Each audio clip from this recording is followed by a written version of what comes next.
Everyone. Thanks for coming out to my talk today. My name is Andrew Johnson. I'm a lead software engineer at Flurry. And at Flurry, we think a lot about collaborative data, which I'll dive into in a second, what that means, exactly what it would mean to open up a world where we can work with collaborative data. And I will just say most of the talk is going to be kind of a thought experiment about what an architecture of collaborative data would look like. It's not going to be really a product conversation at all, but we are a company dedicated to making open source data management and data infrastructure tools. So everything that you see today, if you want to try it out, you can go to fleur.ee and try all of it out for free. But with that, let's dive in and talk a little bit about what we mean about working with and building application technology on collaborative data. What we mean by that data, that worldview. And then at the end of the talk, maybe last 10 or 15 minutes, we'll actually do some live application development to show what it would look like to find data that you're interested in and immediately start building utilities on top of it with zero integration. So let's talk a little bit about first just what collaborative data could or should mean. A little bit of this we'll be talking about what collaborative data isn't, but I think when we hear the term collaborative data, we think about data that we can participate with. We can produce or publish to a data set. We can consume from that data set. Very similar to what we might think of with GitHub and collaborative or open source code, right? Like I can go on GitHub, find code that people have shared with me, immediately start building or extending that, building application technology that leverages that code. And I think the goal is, and I think what a lot of us want, is to be able to find that same collaboration in the space of data.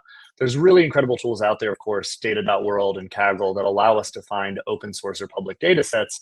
But if we want to build applications on them, we still have to somehow transform that or load that into an operational data store. We then have to think about how we want to kind of secure that data once we're working with it. And I think the goal of collaborative data is very much like that GitHub model. We find we find data that we want to work with, and then we just start working with it. We start building application technology on top of it. And if you're already thinking, that's a pipe dream or that sounds nice, but that's not the data architecture we live in, I think that's a great starting point. Let's actually talk about the data architecture we live in and think about what might be holding us back from traditional architectural stacks for this kind of vision. So, this slide does not show our traditional data architecture. We'll start layering on the kinds of infrastructure that often exists between our applications and our data. But this is kind of the goal of what we want, right? We find a database or a data set that we could build cool application technology around, and we want to just start doing that. But what's in the way of that? And when I say what's standing in the way of that, let me clarify. I don't think any of what I talk about in these next couple slides is bad. I think we need these concerns like security, concerns like modeling and integration interfaces. But let's talk about what they look like today for a little bit. One of the things that usually sits in between consumption of data and the data itself is just something like who is accessing this from the perspective of different application clients and also individual identities. Who is, at the end of the day, trying to retrieve data, and what data should they be retrieving? More directly, we often take some kind of authentication or identity provider service, and then we start making sense of that and realizing that against the data with a layer like a data API data retrieval layer. Why is that necessary? Because again, I'm not saying that it's not. It's necessary because on one hand, most of our data structures don't allow for data to be or make it quite tedious or difficult for us to imagine querying or manipulating data from an application layer directly, right? We don't want to, as developers, and probably for very many security reasons shouldn't be directly manipulating SQL strings. We don't want to manipulate strings at all, often when we're working with structuring queries. So APIs make it possible for us to have a kind of operational data model and translate that back and forth with queries and transactions against a database layer. API layers are often where a lot of our authorization security lives as well. And of course, we need that, right? We don't want anyone to be able to do the kinds of things in an application that maybe only an admin should be able to do. So our API layer is a kind of a combination of integration utilities and security utilities that we typically need. And just finally, we don't want our database often to just sit out in the open so that the interface with the actual kind of database layer itself is publicly available. So we have just general perimeter and firewall security that's even behind that kind of API layer. Let the API be public or semi-public, but the database is closed off in its own private environment. And again, I want to clarify, these concerns are correct. I think that we need things like trust and security, and we need things like integration technology to make it possible to work with data. With that said, most of what holds us back from collaborative data or immediately integratable data are these two kinds of topics that we see in all three of those layers. We have issues around data integration, and we have issues around data trust and security. So not to read off of the slide, but I'm going to read off of the slide, right? We oftentimes we need some kind of an API layer because our application speaks a very specific profile or has a very specific operational view of what data modeling looks like. And we need something to translate that layer. We need REST endpoints that might make our database data in whatever schema it exists in return data that's operational to an application profile. And if we have one database that could possibly power multiple applications, often what we find is that we need multiple APIs, or we need duplications of that data so that that data can speak the language of an application. That's an integration issue, right? Similarly, we don't, if we're working in SQL, or we're working in a query language that is hard to manipulate, it's not clear enough how we could directly work with that data from the app, and we need a REST API to make that data useful in ways that our application can understand, and useful in ways that we can manipulate requests and response easily. Finally, on the data trust side, let's say that we had perfect data integration. Like, we didn't need an API layer to model that. We could structure queries exactly like we wanted. We could get data back, not just in its native shape, but in the shape of the application profile we want to build, that we want to use to interact with that data. We still have a massive issue around trust and security, right? Let's say that we have multiple people producing data in the same database. How do we know we can trust those individuals? How do we know who actually issued what update or what interaction? If we have the dream of one database, but multiple producers and multiple consumers, what about all the anxieties about the provenance of that data? Or what about the fact that we might be developing ML models on top of that data, but people are still producing data to it, right? It's slipping out from under our feet. These are kind of the concerns that effectively justify the architecture we were looking at, but still are what are in the way of this kind of dream of collaborative data. And just to go back one more time, again, this architecture makes sense, but if we think about what that does to our data on the far left, it means that every time we have data that's useful to an app, we have to architect it into a silo. And then every time we might want to share that data with someone else within our own company, or just within an open source community, like in a kind of GitHub model, every time we want to do that, we effectively have to re-silo that data and rebuild that architecture, a new API for each app, a new data copy for each app. So there's lots of data technology that's thinking about this today, right? There's folks familiar with the semantic space or with the knowledge graph space know that there are W3C standards out there to make it possible to have material data in one shape and to be able to virtualize or infer that data as if it existed in a totally different shape. But often those kinds of zero integration infrastructures they think about this in terms of, I'm in a larger enterprise, I'm an analyst, I need and already deserve to have access to a wide variety of data, but we don't have to think about the idea of inside of that enterprise, the kinds of trust that we lose once we start to have that kind of that open access to a wider data ecosystem. But if I genuinely want to share this data, if I want to share this data with you, if you find my data and want to start collaborating with it, I not only need the integration or the standards that make that kind of virtualization and zero integration possible, I also need to take all the things that really matter, that are important about trust, about security and provenance, and I need to not have to reduplicate those in an API stack every time, because again, I might have zero integration, but I'm going to have to reintegrate it for every single app.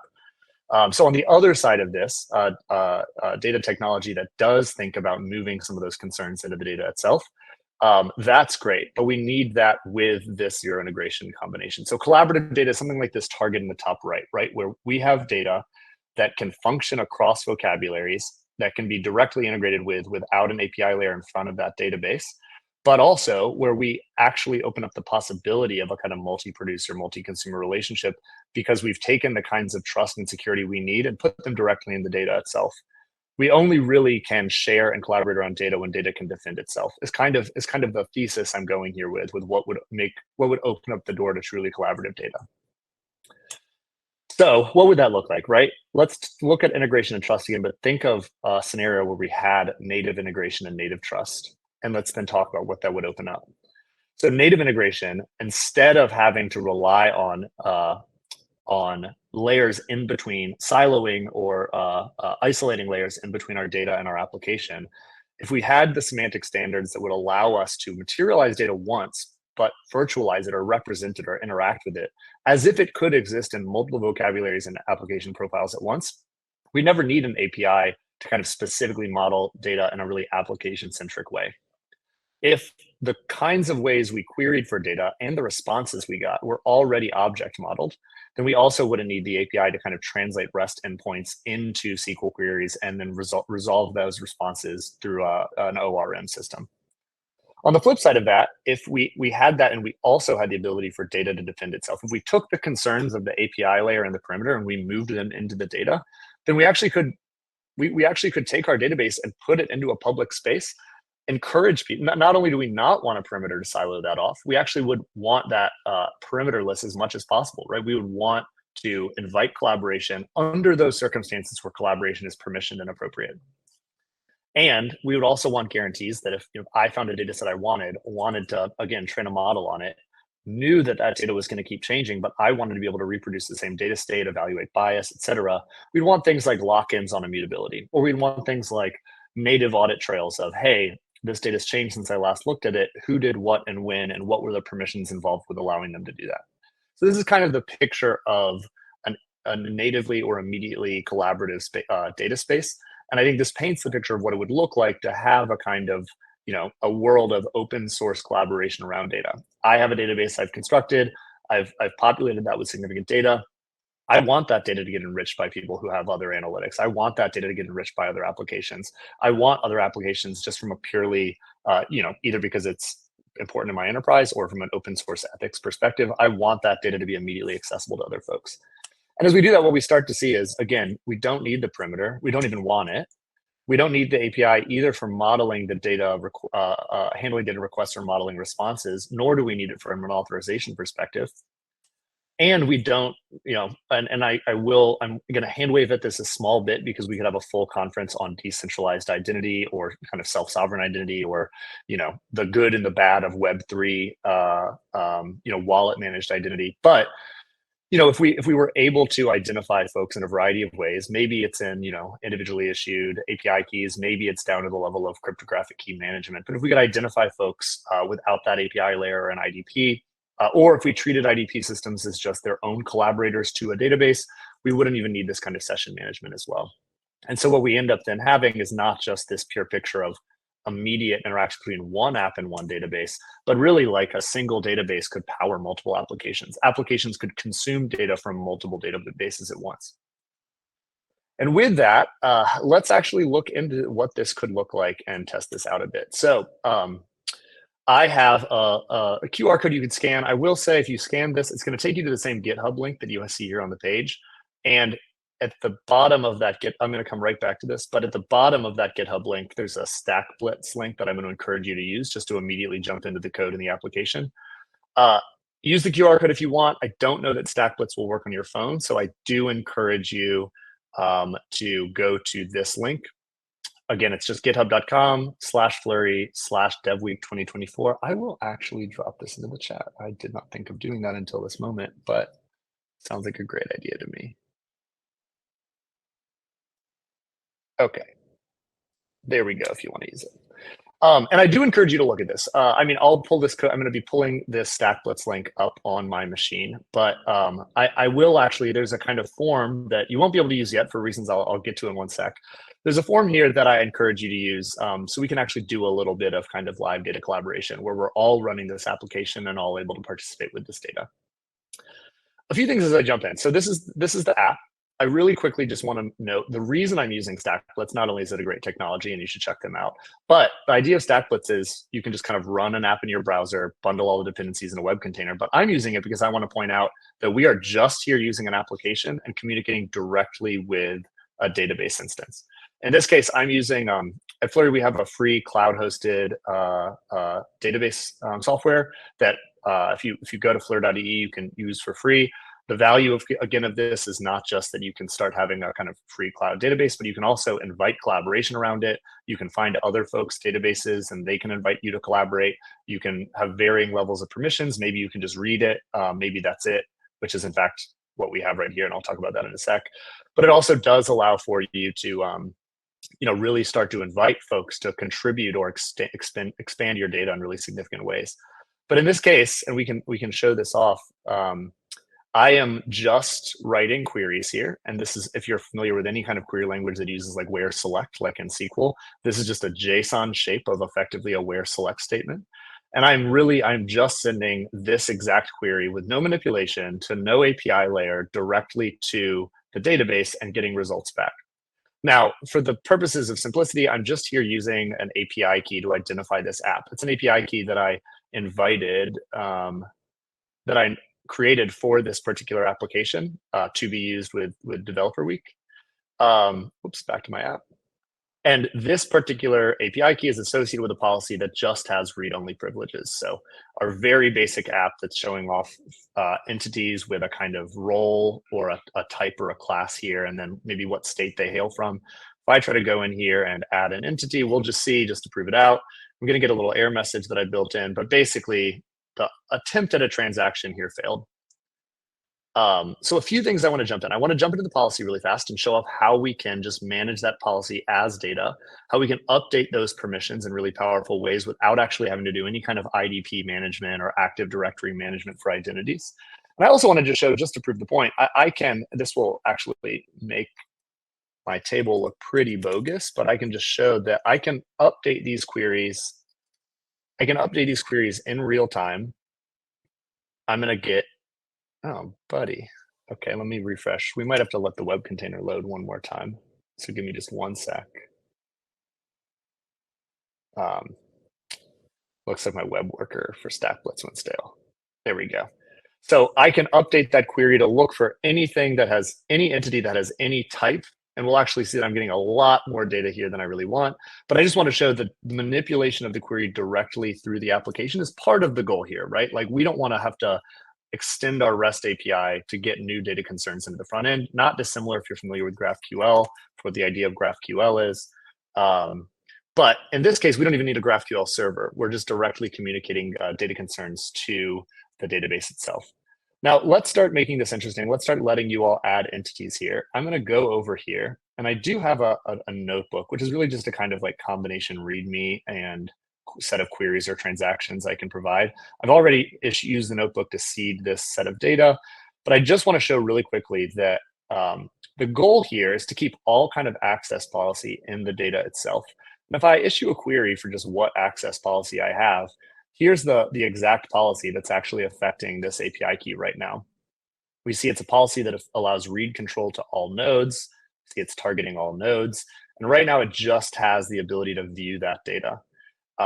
Just because it'll be easier in this demo, I'm going to use the UI to update this in a kind of managed way, but I could just take this same policy and add a kind of modify action to this. This is a very basic policy, and I do want to clarify that there's a lot of granularity of what you could do with policy here. Not only everything you can do with role-based access control, but because the policy is data, actually the whole data state can be used for permissioning. If you want to talk to me more about that, please reach out. We have some really great demonstrations of that, where relationships like my relationship to an organization, and that organization with a relationship to data as an admin is the thing. That data state itself is the thing that allows access. If that data state changes, if I lose relationship to that org, I no longer can see that data. If I gain relationship to another org, I can see more data. It's a really the possibilities of what you can actually qualify in terms of policies expand when your policies are co-resident with the data itself. But for now, let me just go ahead and add write access to this particular identity. And as we save that, anyone who's using the app, and I encourage you to do this, you'll find that you're able to come in and describe yourself into this, and we'll see that transaction that previously a second ago failed is now letting me kind of update this send this transaction, update this data, and we see that data state immediately reflected inside of the application itself. Again, this is a pretty basic way. We're using a pretty simple form of identity, API keys. We're using a pretty simple form of policy. But the expansion here is the idea that, whether it's me setting identities for different applications, me setting identities for different, actual humans who might want to consume or participate in the data, what we have is this ability to expand all of that without managing anything other than the data itself. And if you wanted to, the power that you could put into the kinds of parameters, almost kind of Turing complete ways of expressing policy, when every single thing that your data can express can be effectively a parameter for access control. It opens up this space where we can allow for collaboration of data with very, very tight permissioning of that. And every time we want to change, possibly our data itself is what's changing to allow that change in access policy.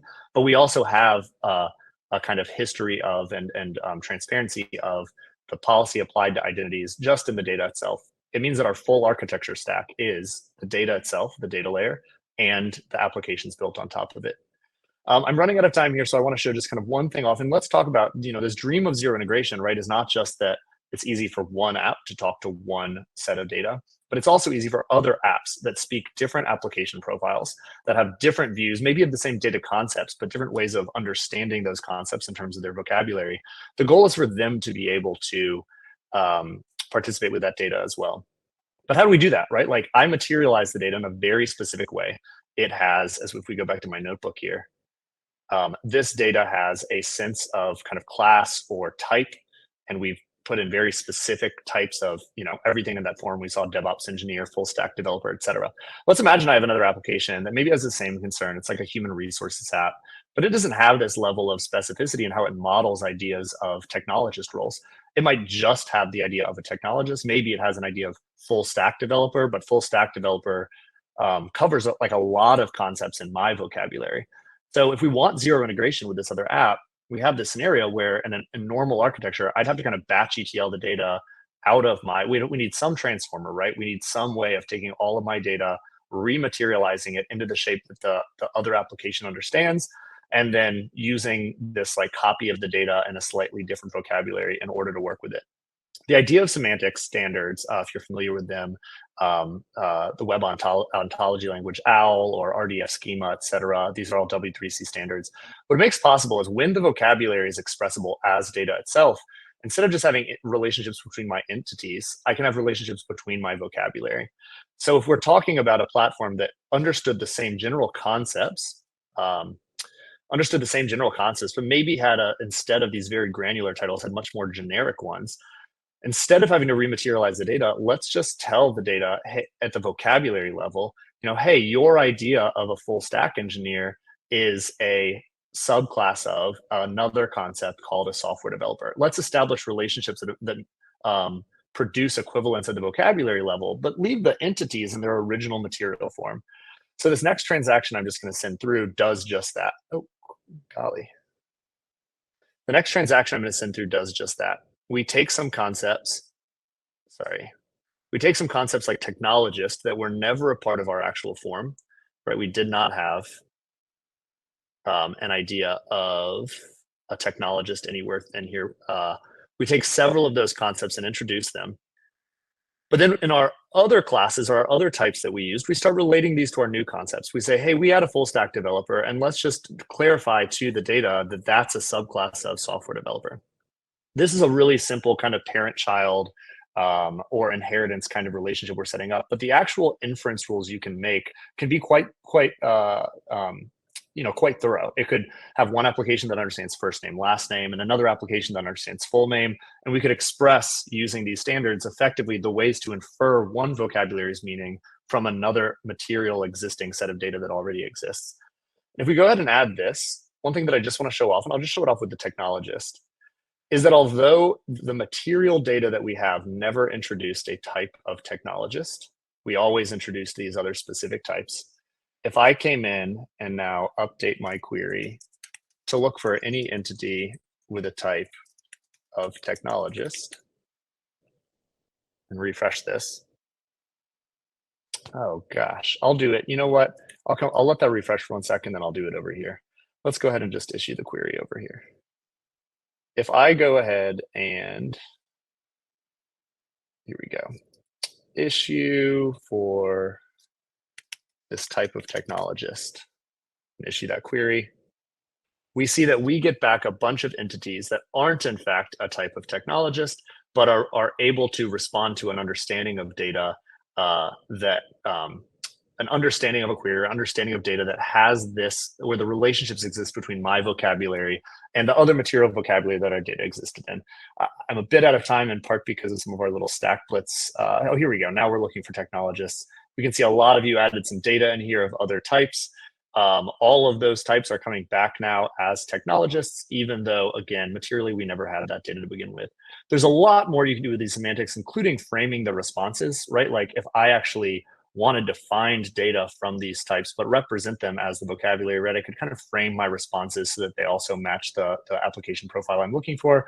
I don't quite have time to go into that, but if you want to try out any of the things I've talked about, again, they're free. The documentation would explain how to do all of that.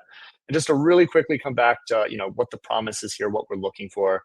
Um, you know, Generally speaking, we should start thinking about what it would look like if our data could move to a space where once we discover it, once we share our data or discover other people's data, we can imagine a world where we can immediately build application technology on top of it. We don't need to constantly reproduce our data in order to make it usable in other systems. And in doing so, we just get a lot more value out of our data, right? We're able to take a database that existed for one application and extend its possibility, the horizons of its possibility, to kind of the whole ecosystem of the web. If you're interested in this, please reach out. Please go to our website. Please try any of our technologies out. Again, they're open source and free, and the platform's open source and free. And we'd love to hear your thoughts. But thank you for your time, and enjoy Developer Week 2024.